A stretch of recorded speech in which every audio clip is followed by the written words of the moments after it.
Hi friends, welcome back to our channel English literature in Telugu. ఈరోజు free రాఫ్లైట్ brotherhood అనేది ఎలా వచ్చింది ఇంగ్లాండ్లోకి, అలాగే దీనిలో ఉన్నటువంటి ఇంపార్టెంట్ రైటర్స్ ఎవరు, దేని ద్వారా ఈ యొక్క ఫ్రీ రాఫ్లైట్ బ్రదర్హుడ్ అనేది పిలువబడింది అనేది మున్ముందు వీడియోలో తెలుసుకుందాం.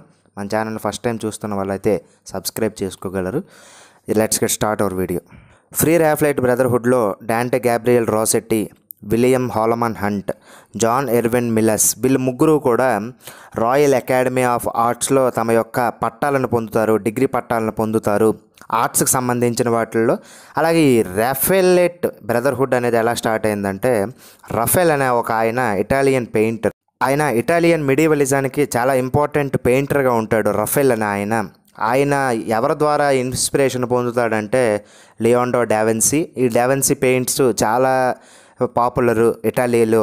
అలాగే దాని తర్వాత వచ్చినటువంటి రఫెల్ పెయింట్స్ కూడా చాలా ఇంపార్టెంట్ పెయింట్స్గా పిలువబడతాయి.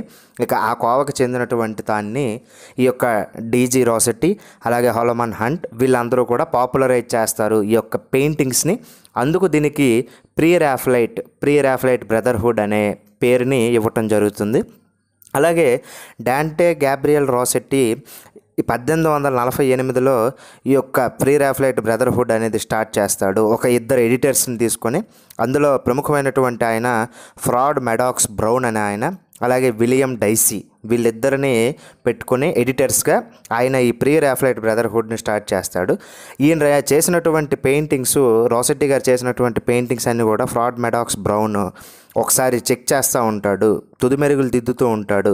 ఆ విధంగా ఈ ఫ్రాడ్ మెడాక్స్ బ్రౌన్కి నా యొక్క సొసైటీలోకి వచ్చి ప్రీ రాఫ్లైట్ బ్రదర్హుడ్లోకి రమ్మని చెప్తారు డాంటే గ్యాబ్రియల్ రాసెట్టి. కానీ ఆయన ఎప్పుడు రావడానికి కూడా ఇష్టపడాడు.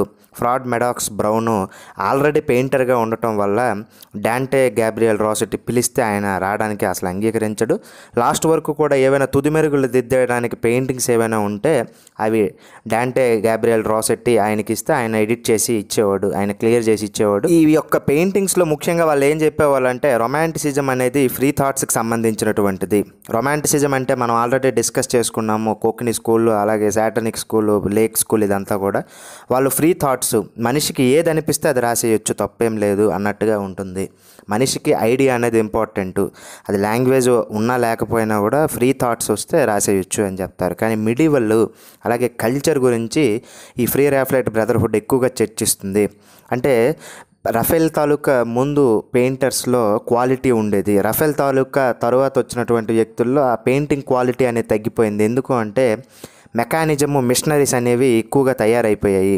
కాబట్టి రఫెల్ అనే ఆయన ఆర్ట్స్, ఏదైతే బొమ్మలు వేసేటటువంటి చిత్రకారులు ఉంటారో వాళ్ళకి ఎక్కువ ప్రయారిటీ ఉండేది మెకానిజం వచ్చినప్పటికీ కూడా. దాని నుంచి ఈ డాంటే గ్యాబ్రియల్ రాసెట్టి తర్వాత వచ్చినటువంటి విక్టోరియనిజంలో ఈ యొక్క ఐడియాస్ని డెవలప్ చేస్తారు డీజీ రాసెట్టి.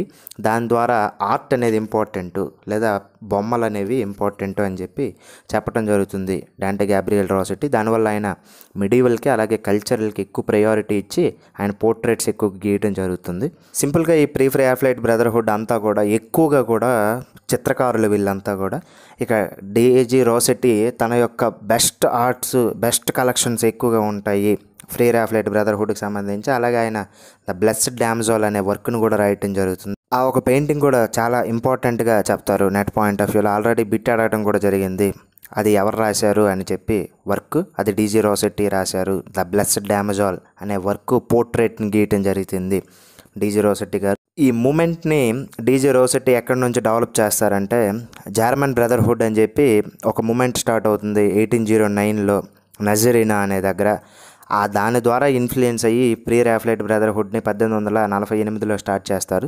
యాక్చువల్గా చాలా వరకు మన తాలూకా ఆర్ట్ ఏదైతే ఉందో, ఈ పెయింట్స్ అన్నీ కూడా చాలా న్యూడిటీతో కూడుకున్నవి, చాలా రొమాన్స్తో కూడుకున్నట్టుగా ఉంటాయి. కానీ యూట్యూబ్ స్ట్రైక్ పడే ఛాన్స్ ఉంటుంది కాబట్టి నేను ఆ ఫొటోస్ని లేదా ఆ యొక్క పోర్ట్రేట్స్ని పెట్టట్లేదు. అలాగే వాళ్ళందరూ కూడా ఒక మ్యాగజైన్ కూడా నడపడం జరుగుతుంది, ద జర్మ్ అని చెప్పి. ఆ జర్మ్ అనే మ్యాగజైన్కి మిచెల్ రాసెట్టి అనే ఆమె ఎడిటర్గా పనిచేస్తుంది. మిచెల్ రాసెట్టి దానికి ఎడిటర్గా వర్క్ చేయటం జరుగుతుంది ఆ యొక్క జర్మ్ మ్యాగజైన్కి.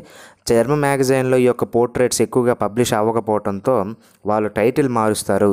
ఏంటంటే art and poetry being thoughts towards nature conducted principles of artists అని ఒక వర్కింగ్ టైటిల్ని ఇచ్చి ఈ యొక్క పోర్ట్రేట్స్ అన్నీ కూడా పబ్లిష్ చేస్తారు. అప్పటికి కూడా సరైనటువంటి ఆదరణ లభించదు ఈ యొక్క ప్రీ రాఫెలైట్ బ్రదర్హుడ్కి. ఎందుకు అంటే ప్రీ రాఫెలైట్ బ్రదర్హుడ్స్లో ఎక్కువగా నిజాలు, రియలిజం అనేది ఎక్కువగా చూపెట్టడం జరుగుతుంది వాళ్ళ యొక్క పెయింటింగ్స్లో. అప్పుడు ఉన్నటువంటి ప్రజలు అందులో ఉన్నటువంటి న్యూడిటీ కానీ లేదా యాబ్సెన్స్ ఆఫ్ ఇమేజెస్ కానీ చూసి వాళ్ళకి నచ్చక దానికి ప్రీ రాఫెలైట్ బ్రదర్హుడ్కి అంత డెవలప్ చేయలేదు ఇంగ్లాండ్లో అని మనం తెలుసుకోవచ్చు. డీజీ రాసెట్టి వేసినటువంటి ప్రముఖమైనటువంటి చిత్రాన్ని చూడగలరు. ఈ చిత్రాన్ని విలియం మైకేల్ రాసెట్టి వేయడం జరిగింది. ఈ పెయింటింగ్ని విలియం హాలమన్ హంట్ వేయటం జరిగింది. ఈ పెయింటింగ్ని జాన్ ఎర్వినా మిలాస్ వేయటం జరిగింది. ఈ పెయింటింగ్ని జాన్ కోలిన్సన్ వేయటం జరిగింది. ఈ పెయింటింగ్ని ఫ్రెడరిక్ జార్జ్ స్టీఫెన్స్ వేయటం జరిగింది. ఈ పెయింటింగ్ని థామస్ వూల్నర్ వేయటం జరిగింది. ఈ థామస్ వూల్నర్ అనే ఆయన ఒక స్కల్ప్చర్. ఈ ప్రీ రాఫెలైట్ బ్రదర్హుడ్ గురించి అందరికీ చక్కగా అర్థమైంటుందని భావిస్తున్నాను. అలాగే చార్ల్స్ డికెన్స్ కూడా ఈ యొక్క రియలిస్టిక్ పిక్చర్స్ని డిపిక్ట్ చేయడం జరిగింది. తర్వాత మరొక వీడియోతో కలుద్దాం. Thanks for watching. Bye bye now.